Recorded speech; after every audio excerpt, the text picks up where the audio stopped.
Today we're having a conversation with Dr Peter Rickaby. Peter I've known for many years. He has been a director of many organisations involved in energy efficiency in buildings and housing, and he is an energy and sustainability consultant. He's worked with CORE, National Energy Foundation, all sorts of organisations, and was chair of the BSI Retrofit Standards Task Group. Peter's now working with the UK Centre for Moisture in Buildings at UCL, and he's agreed to come and talk to us today about our work on the Each Home Counts work and PAS2035. Thank you for joining us. Thank you for inviting me. Before we go on to talk about PAS2035 though, obviously you and I were both on the Each Home Counts review and on the implementation board. I think that finished last summer, something like that. What's your enduring memory of that work? Well, I suppose I've got two. Yeah. One is when we started, the huge kind of pouring into the review of volunteers from across the industry, and the fact that a review essentially led by one person could have several hundred members from across the industry all contributing through different work streams, I thought was really impressive. And what it said to me was that there was a clear perception that something needed to change. During that process, I think we had to persuade a lot of people that something needed to change, what we did. I think the other end of it was that there is a perception among some parts of the industry now that it kind of produced a report and fizzled away with a whimper. And I think that it didn't really. We've been quietly behind the scenes making it all happen. And so what I think the big lesson I picked up was that process and the political engagement you need all along is quite important. I'm a kind of techie person, but actually if we're doing techie stuff and we're not engaged with the rest of the industry, we won't really have an impact. So I think we're playing a bit of catch up now, trying to make sure that the implemented review has an impact, has an effect.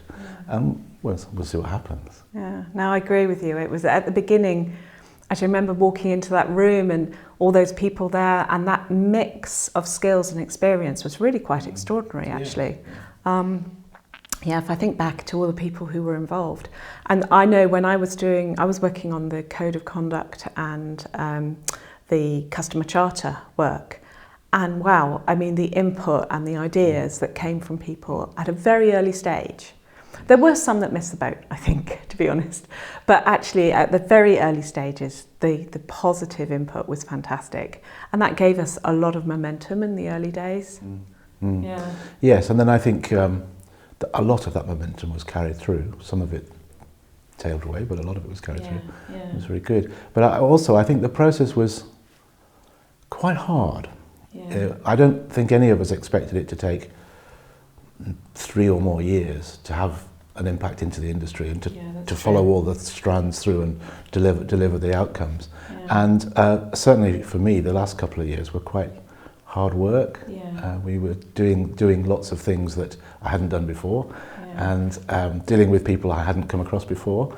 And so it was a good experience too. It was a good learning experience, and I hope that other people in the whole review had the same, positive experience from it. I think so. It was a labour of love. I have a painting that somebody gave me a slide of. It's a painting painted in 1847 of a scene from the Battle of Waterloo, which is an ensign Ewart of the Royal Scots Greys defending a French flag that he's captured against the French retaliating. And the painting is called The Fight for the Standard. So when I was working on PAS2035, it was my kind of theme, and the painting kind of summed up my life writing the standard for PAS2035. Fight for the standard. Yeah, the fight for the standard. And actually it was in Edinburgh a couple of 3 or 4 weeks ago, and we went to the Great Hall in Edinburgh Castle, which turns out to be the headquarters of the Royal Scots Greys, and there was the painting on the wall, 25 feet square. Nice. And so it was great, and I said, "That's my painting." What are you doing with my... So it was quite good. But looking back, what do you think we perhaps should have done differently at the time? I think the big thing is that we didn't continue to communicate with the industry as well as we should. I think the review went really well, lots of people were engaged, the report got written, and then a whole load of implementation work was started under the implementation board, but we weren't telling people what we were doing. And even a few days ago somebody said to me, well, it just fizzled out, didn't it? And I said, no, it's been quietly being implemented behind the scenes. And I think we should have, and I know that when you were on the board, you were saying exactly that we really needed to keep the communications going. And so I think that's the one thing I think wasn't as good as it could have been.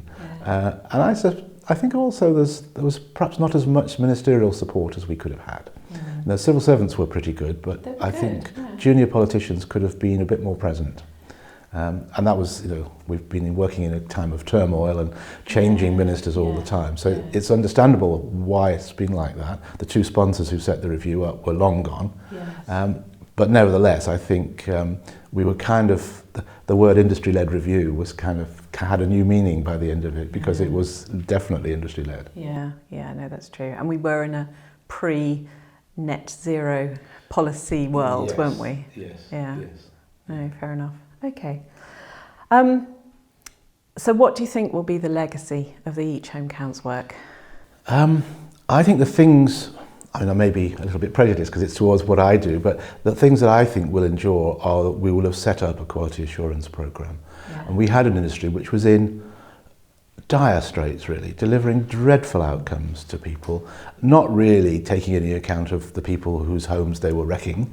And I think we've managed to put in place, not just through the technical standards, but through Trustmark, a quality assurance scheme that should endure, should be applicable across the industry. And if we can start to extend its reach, then it'll be fine. And I think it's the sort of thing that you probably can't go back from. Once we've got it going, it'd be very hard for the industry to retreat from it. So, well, we'll see. But you've always had a very long-term view on this, haven't you? You sort of feel that it might be a slow burn. I spent my entire career, 40 years or something, trying to promote energy efficiency in housing and buildings. And in many ways, Each Home Counts was a real opportunity to start to focus some of that experience and the experience of all my colleagues and friends in the industry on, how would we go about doing this properly. So it probably leaves me with a feeling that maybe we made a bit of a difference at this point. I think the jury's still out, to be honest, but we'll see. Okay. So tell me more about then PAS2035 in particular. How did you go about doing it? How did you know the right thing to do?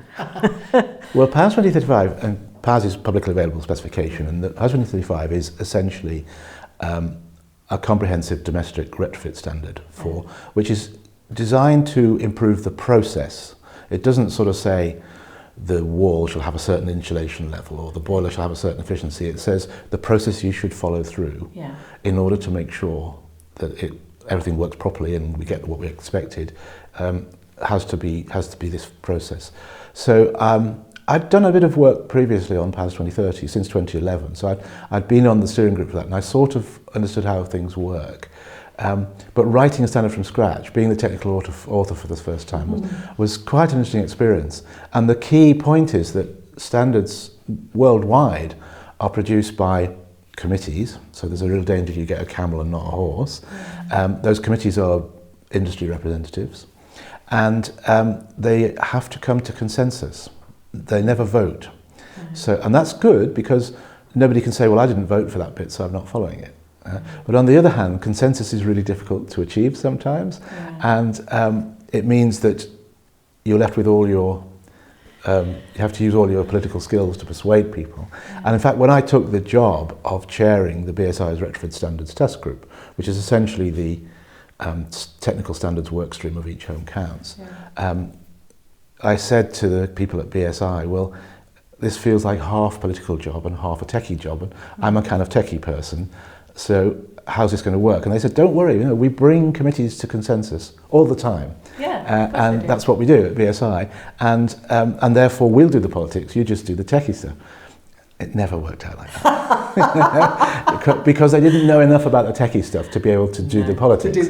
So I ended up doing all of it. And so it was hence the fight for the standard picture being my kind of theme, because it really was this case of dealing with criticisms, dealing with comments, persuading people, bringing that group to a consensus. And it was a big group. The steering group had 50 people on it, and 20 odd would come to every meeting, and they all came with an agenda. So quite often I was losing sleep the night before our steering group meeting because I was thinking we need to get there. And I had my friends, but there were also people who were. Steering groups are very interesting because it must be the same as this for most standards, that there are people who want to achieve a good standard. Yeah. There are other people who don't want anything to change. And there are people who are very protectionist about what they're doing, and there are people who want to drive things forward and have a vision. And they sit around the same table, and it's very easy for quite a big fight to develop. So it was interesting to sit and watch all that and to some degree to mediate it. And I think we probably got more out than many people expected us to. But my colleague Colin King from BRE, who I'm sure you know, he says repeatedly, this is not the end of the story, this is the beginning. We're going to have more and better standards, and we're going to make them tougher. But what I learned is that you can get what you can. You do what you can at each stage, and don't over egg it because you'll just lose everything. So we're kind of moving now gently forward. And I think that's quite a good lesson for me, and it's been an interesting experience. And they've asked me to write another one because I'm writing a non-domestic standard now. So I was going to ask you about that. Slightly mad to do it again, but another year of my life. We'll come back to that. Yeah. So looking at PAS2035 now, how do you think that differs from previous processes or other standards that have been done around energy efficiency in the past? Well, nearly all the other standards are technical. You shall achieve this U value or this efficiency or whatever, or this much CO2. And what we've done is worked on because of my previous work on risk management in retrofit, I realised that a lot of the risks are process risks, especially when you start to work at scale, which of course we need to do. The one thing I'm really pleased with in PAS2035 is that we, for the first time ever in this industry, we insisted that the project team, led by the retrofit coordinator, should agree with the client, whoever that might be, householder, landlord, funding body, whatever, what the intended outcomes are. And then, at the end of the process, should check that those intended outcomes have been delivered and there have been no unintended consequences. And actually the industry's never done that before. What's happened before is that somebody comes over the horizon with a bag of money that says eco money for external wall insulation, and that's what you get. And if Mrs. Smith doesn't want external wall insulation, tough. And that's stupid. Or if her home's not suitable. Yes, exactly. So what we've made them do is kind of do an assessment of the house, figure out where it needs to be in 2050, make a plan for getting it there, understand that it can't all be done at once, but it needs to be taken in stages, and then agree the outcomes for the project, the intended outcomes, and then make the design match the outcomes. And from there, get through the process at the end of the day, have we actually done what we said we would do? And for me, the last bit was just kind of good practice for any industry. If you're providing a service or a product, does this product do what we said it would do? Has this service fulfilled your expectations? And there wasn't even that. The idea that the industry might give a 2-page questionnaire to its customers and say, have we done what we agreed we would do to your house, was an anathema to quite a lot of people. So I think that's a great achievement, really, because I think it's because it was subsidy driven, and it was focused on installers who were working for energy companies who were using the eco budget, that the kind of culture of service to the customer had disappeared. And of course, that's what Each Home Counts was all about. It was all looking about, after the customer. Absolutely, consumer protection, improving the service. So I think we've done that, and I'm waiting to see how well it works. Interesting. So one of the big things, of course, in the whole energy efficiency world for almost as long as I can remember has been this mantra about the whole house approach. It's not individual measures in isolation that we need to look at when we're looking at buildings. We take that holistic approach. How does PAS2035 address that issue? Well, it does address that, and it's a hidden theme in the standard. Obviously, in the review, we knew that the whole house approach was where we wanted to go.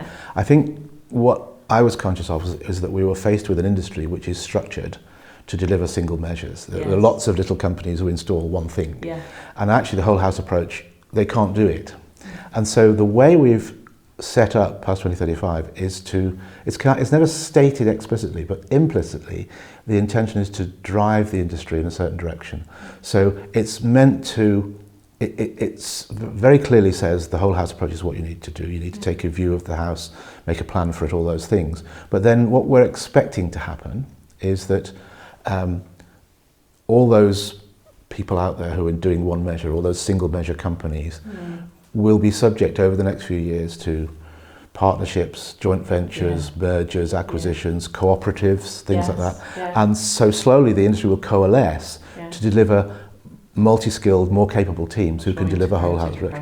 And I think the idea that we could just change it overnight by writing a standard was silly. So what we came to in the end was, well, let's allow both approaches, but make it quite clear where things are going. And one of the big points about that is that if you're delivering a single measure, say you're doing cavity wall insulation or loft insulation in houses, there's not enough profit in that to do all the stuff we need to do to get the quality right, the assessment, the plan, all that, the risk assessment, you know, all that stuff. Always comes down to money. It comes down to money. So the people who do single measures were quite pushing back quite a lot against the stuff we were asking them to do. Well, it's extra cost, isn't it? But I think they will see the light, and the light is you do multiple measures, there's enough profit in the job that you can then afford to do them properly. Which actually doesn't contradict the point, though, that ECO, as currently funded, only delivers about half to 2/3 of the money we really need to do it. And I think there's another message out of Each Home Counts and PAS2035, which is that either the government, in sort of bullying the energy companies to spend their money on retrofit, is going to have lower expectations, or it's going to have to find more money from somewhere. I suspect there isn't any more money in the energy companies, to be honest. I think the days of bullying the energy companies are probably coming to an end. But therefore we have to understand that trying to do retrofit on 2/3 of the budget it needs is inevitably going to give us problems. And I don't want to fall back to the quality problems we had before the review. No, absolutely not. No, I think, you know, I mean, this has been controversial, hasn't it? There are parts of the industry who feel that this is additional cost, it's additional bureaucracy, and on installers and tradespeople who, you know, have always made it their life's work to do a good job. How would you address that? I think that's right. That there are lots of very well organised installation companies who, as you say, are keen to do a good job. But they've been struggling with a very inconsistent political environment where subsidies come and go and procedures change all the time, and where the actual amount of money to do a good job is not there. And always lots of pressure to do more houses instead of do less houses better. And one of the things that the BEIS civil servants team said to me at one point in the process was, we'd much rather do fewer houses better than do lots badly and have to keep going back, have the industry going back, and also the poor minister writing lots of letters to disgruntled householders. So, and I think we're clearly ready for a move towards doing it a bit more considerately. And an awful lot of what's in PAS2035 is just there to encourage people to think about what they're doing. You know, think about the house, think about the context, think about the defects, think about the planning constraints, think about what this house needs to be. Think about how you might get it there. Think about what could be done now and what the phasing would be. Think about how things will go together or not.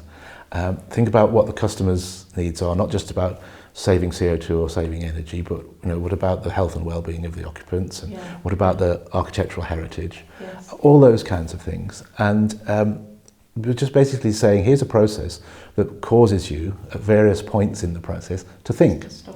Just pause and think about what you're doing, rather than rushing out, let's spend as much eco money as we can, as quickly as we can. And if we achieve that, that will be great. That'd be an incredible legacy. Yeah, it would be really good. So obviously the intention and the consultation has been out saying that any work done under the new eco scheme would have to comply, mandatorily compliance with PAS2035. And it's all very well having all the standards in the world, but actually, how will that be policed?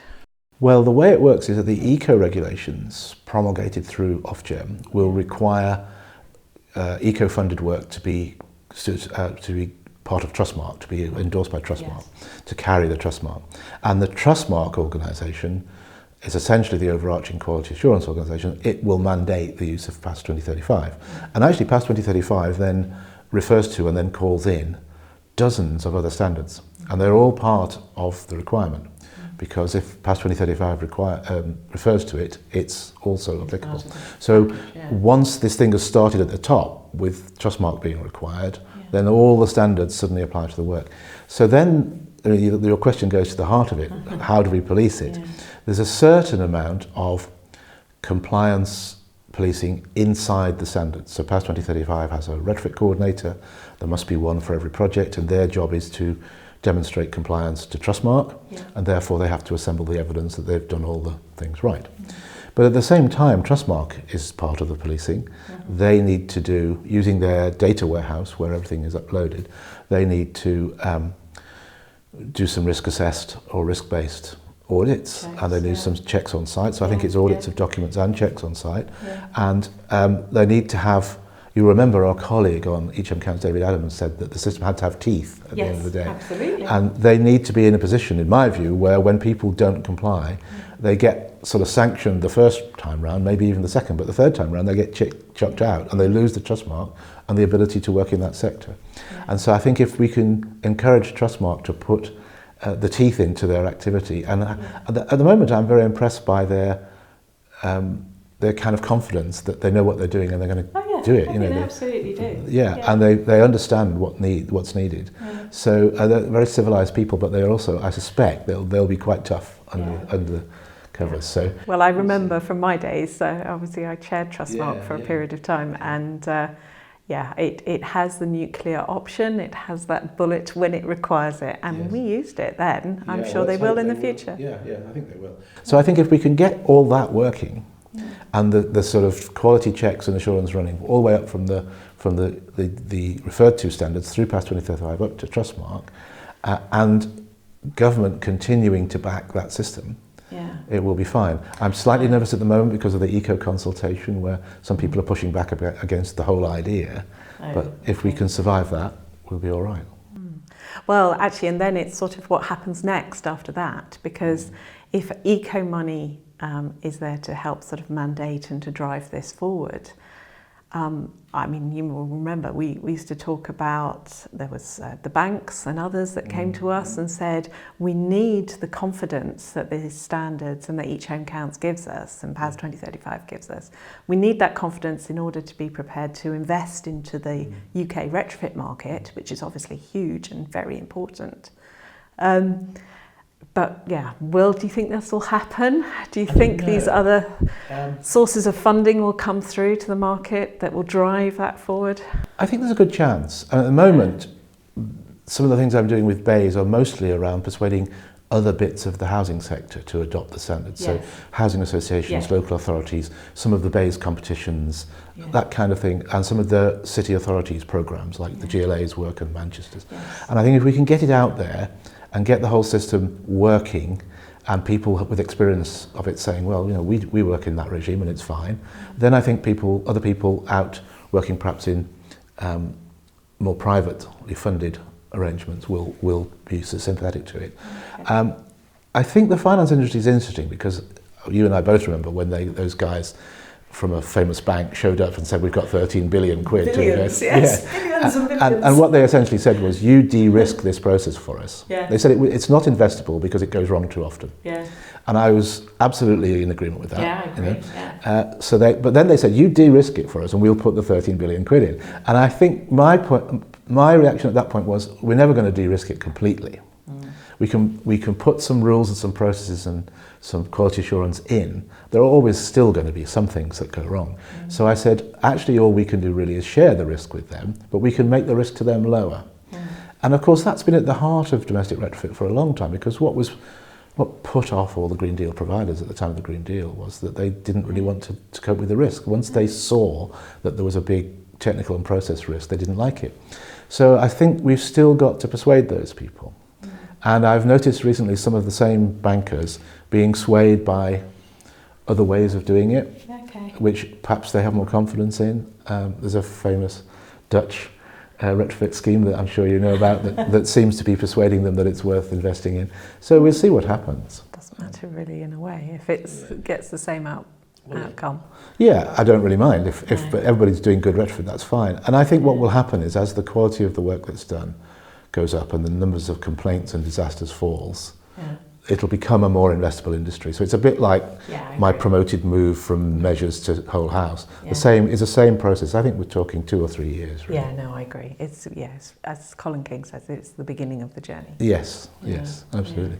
But yet, on the other hand, we mustn't lose sight of the fact that we absolutely have to do all 27 million houses because if we're in a climate emergency and we need to get on with it. So can't creep along at current pace. Yes, we do have to change gear at some point and start to do more. And I think that my perception of each home counts and therefore of the standards is that although it was explicitly about giving the consumer more confidence in the industry, I think it was also about giving government more confidence. I totally agree. And we won't have more subsidy programs, better policies, more promotion of domestic retrofit to householders who may be reluctant from government unless they're sure they haven't got a bunch of cowboys out there who are going to mess it up. So we need to build their confidence as well. And so far that seems to be working. I don't know if it's back, it's back consistency to my mind. It was all about getting consistency. If you get consistency, you get trust. And that's what it's always been about, building trust amongst the public. You're right, building trust from government. And you talk about that gear change, that shift change that needs to happen to get this thing moving faster.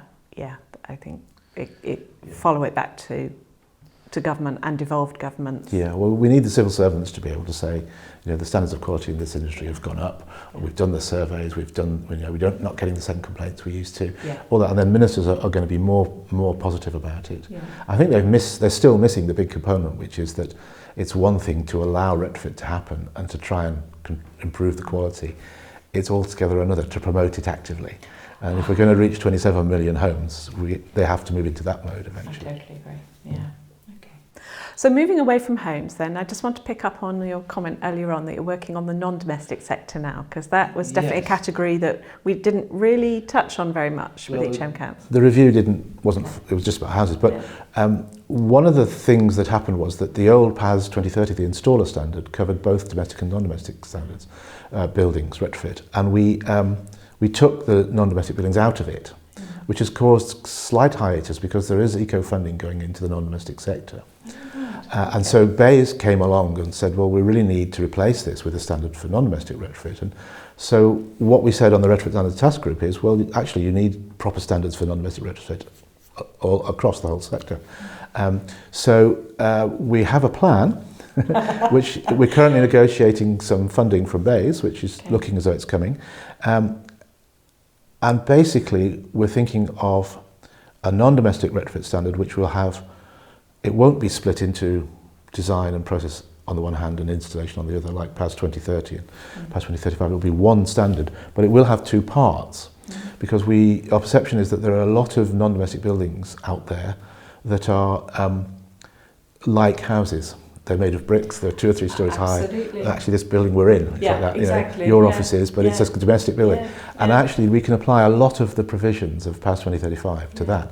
So part 1 of the non-domestic standard is going to be buildings that are like houses. And that will include hotels in Georgian terrace houses and doctor surgeries and offices in houses and all those kinds of things. And maybe even corner shops. And I think that's a kind of quick win. We can write a standard for them. And then the other, part 2 is going to be big buildings, steel frames, concrete, glass, air conditioning, atria, all the stuff you see in city centres, which are clearly a different kettle of fish. There's a lot more professional involvement with a retrofit in those buildings. It's a lot more budgeted part of a refurbishment, and so it's a completely different process, and we have to engage different people. It's not really the installer industry that we've been used to. It's much more architects, engineers, and developers who own the buildings, because very often the organisations that are in the buildings are not the ones that own them. So that's a new adventure, doing that. We're also writing a standard for building performance evaluation at the moment, and that's come out of the Retrofit Standards Task Group as well. And that's got 5 parts. Well, basically it's new build and retrofit, domestic and non-domestic, so you get your 4, and then the 5th part is a kind of common way of measuring things. Hang on, weren't you supposed to be sort of semi-retired? Well, I'm not writing that one. Somebody else is writing that one, okay. A colleague of mine. But I've been, because I'm the chair of the task group, I've been sort of overseeing it. Yeah. So I'm definitely not going to be writing that one. But essentially, the idea is that we can all say we want to deliver better outcomes in terms of performance of buildings, but we don't really have a common way of measuring them. And every academic, every consultant does it a different way. It measures different things using different units, stores the data in a different way, uses different techniques. And the idea of this standard is just to give us all a common language we can use. Consistency again. Exactly. So I'm watching that one with interest. And we'll see what comes of it. I think all of these things, the stride is 2 or 3 years, so we still have quite a long way to go. Okay. So my final question, if I may, is really about you and your work and your life's passion and work that you've put in over so many years. What, if you were to look back at all of that, what would really stand out for you? What's your personal legacy into this industry? That's interesting, because I was mostly inspired at the beginning of my career by a guy called Jake Chapman. Oh, I remember Jake. Yeah, professor at the Open University, and I worked with him for a long time. And his kind of stated intention was just before he retired or died to affect the energy efficiency of the UK housing stock as much as possible. And I thought that was really good ambition, and I sort of inherited something like that from him. I've spent most of my career trying to persuade a largely reluctant industry to embrace energy efficiency and sustainability. And it's got easier. When we started in the early 80s, we were crying in the wilderness, really. I think these days, with climate emergency and all that kind of stuff going on, it's much different. There's much more sympathy across the industry. So I think that's encouraging, but I haven't changed that. What we've done along the way, I and lots of colleagues, is write a lot of guidance, do a lot of technical work that's helped us to understand better, write a lot of guidance, now write some standards, and do a lot of training. So what it's been about is, for me, I've been standing between either a lot of deep green people who have been pushing the envelope, or a lot of academics who've been doing very rigorous work but actually not communicating it very well, and trying to translate that in the form of guidance and training and stuff like that, maybe standards, into something the industry can use. And I actually remember our friend Neil May, our late friend Neil May, who said the problem with academics is that you have to encourage them to do something useful, and the problem with practitioners is that they don't take any notice of the theory. And I think what he identified is a place in the middle for people who can help both of those things to happen. And in many ways, you're doing the same thing. Trying. So I think it's about pushing the industry in the right direction, encouraging it, and so on. And it's really, for me, it's been really satisfying to see that we've gone from crying in the wilderness to a situation where there's a lot of people working in this area, a lot of support. I mean, I had people on the PAS2035 steering group around the table. I had a dozen people who I know had exactly the same ambitions as I do as to what we want to do with retrofit, and I could rely on them to support the arguments we need to make. So that's been quite encouraging. And I suppose I would point back and say PAS2035 is probably a little milestone. The guidance I wrote for the Institute for Sustainability 4 or 5 years ago is probably a milestone. And there was a lot of people in that. I led a team, but there were sort of 12 authors in that, something like that. So somebody else needs to start doing that now. But there are lots of people working in that area. UK GBC are doing good things, for instance. And there are lots of individuals who are, I think, helping us to push in the right direction. One of the things I've always absolutely loved so much about working in this particular sector is the generosity of knowledge from the people within the industry. And I count you very much in that group. So thank you very, very much for sharing your thoughts with us today. Thank you. Thanks for letting me talk. Thank you.